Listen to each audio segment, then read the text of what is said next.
Kofi Annan said that literacy is the bridge from misery to hope. Well, then this is a great story of hope.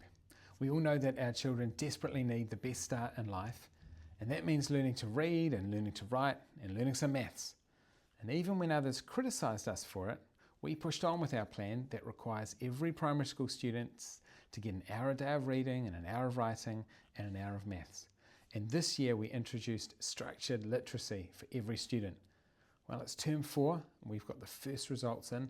They have absolutely blown me away, and I want to give a huge shout out to all our teachers who have delivered this new approach. Students were tested in term 1 and then again in term 3 to see exactly what difference it made. Well, at the start of the year, just 1 in 3 students were at the level that they should be at. But check this out, 20 weeks later, and it's at about 60%.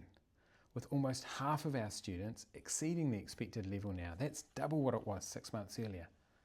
And we see these across every community. We see these increases for Māori and Pacifica and Pākehā. We see them in schools that are high on the equity index, what used to be called low decile, or kids that have a few more barriers in life.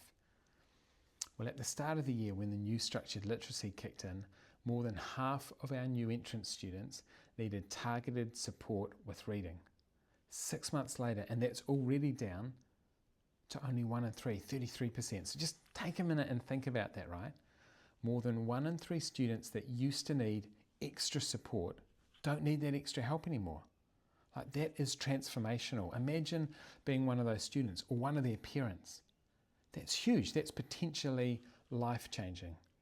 I want to give a huge shout of thanks to everyone that's been a part of that in our education system. Because this is the difference that structured literacy makes, and that's why we've worked so hard and so fast to bring in these changes. Now add in learning support coordinators and more teacher aid hours and ed psychs and speech therapists and all the stuff that teachers told us were the priority for education funding, and a cell phone ban in schools, which I love. But you can see that it's starting to make a difference already, even with more to come.